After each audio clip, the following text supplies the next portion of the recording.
I give her a long knife to sell changes for to buy computers for what, the 7th grade? It's for the high school. For the high school.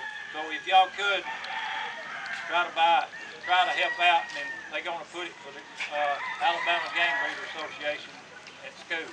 So if you can, buy a change or whatever. She's selling change for $5 a piece. We're selling a lot of changes here. All right, go ahead.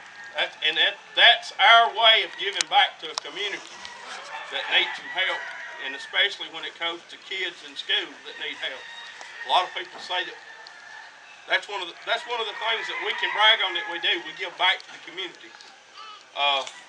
Those of you that don't know me, my name's Donnie Buckhead. I'm president of the Alabama Game Fowl Breeders Association. Roll, Tide, roll! And I ain't even a War Eagle fan, but since you said it, I'm gonna come back in.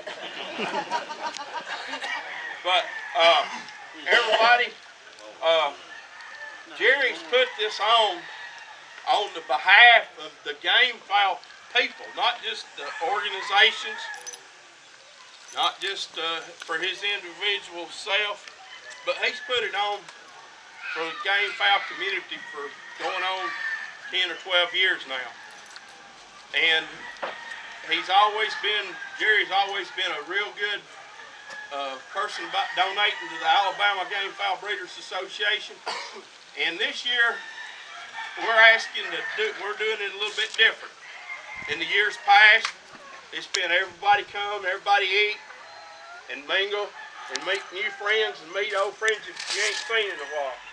This year, we're asking, if you can, to donate $5, buy a ticket for your barbecue plate today. And like I asked, it's a donation. And that donation that you make today, everything that is taken up for the barbecue today, your meal, it will be split between the Alabama Game Fowl Breeders Association and the United Game Fowl Breeders Association. And like I say, Jerry's put this on for years and not charged anybody, and he's not charging you now.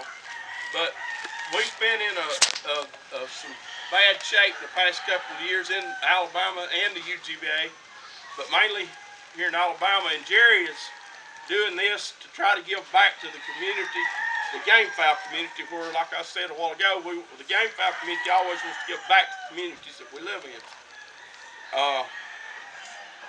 We've dodged some major bullets in the past 5 years. The last year we dodged a real big bullet. We had an animal cruelty law come up last year, and it got to the point to where it was fixing to go. It was going to get voted on, and we made some robocalls for the AGBA around its members, and it got a lot of publicity down in Montgomery, and it caused a lot of a better word, it caused a lot of chaos down there. And when that happened, we had, I myself and Dorinda, we had a couple senators calling us, what can we do for y'all to let us get this animal cruelty bill through? It's not going to affect y'all. When we told them, we said exclude us from it then. Put the word exclude cockfighting, exclude game fowl in there. Guess what they did? They did what the AGBA asked them to do, and they excluded us from that bill and stated that anything that would pertain to us would go back to the bill, the law that's been on the books for 7,500 years now. So it's, we do for the game fowl community in Alabama. We work with the surrounding states around us. It's not like none of this money that goes into the AGBA goes into anybody's pocket. It goes back into the game fowl. You look around and see all these roosters on cords. If it wasn't for the Alabama Game Fowl Breeders Association, those roosters wouldn't be on those cords today. We're going to fight it next year. We're going to continue to fight it. And it'll be here next year again. Yeah, that's exactly right. They're going to hit us every year with something. The good thing about it is it's becoming more.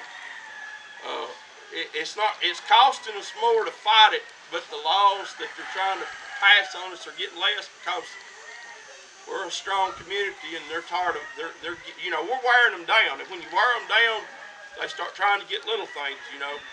But as long as we can have the community and people come together like we have today, and people that are serious and committed to game fowl, we can fight this stuff, and we can stay or even better ourselves in the time we have in the future to come. With all that being said, let me tell you a couple of things that's going on today. This quilt that's over here was donated by Sonny Poe that will be auctioned off today. We have Claude Vaughn over here that is raffling off some wormhole tablets, and all of those proceeds to that goes to the AGBA. We also have we actually have 2 gun raffles going. One gun raffle is for a Mossberg 12-gauge shotgun that we will be giving away here today. The other gun raffle is for a Henry lever action 22 rifle.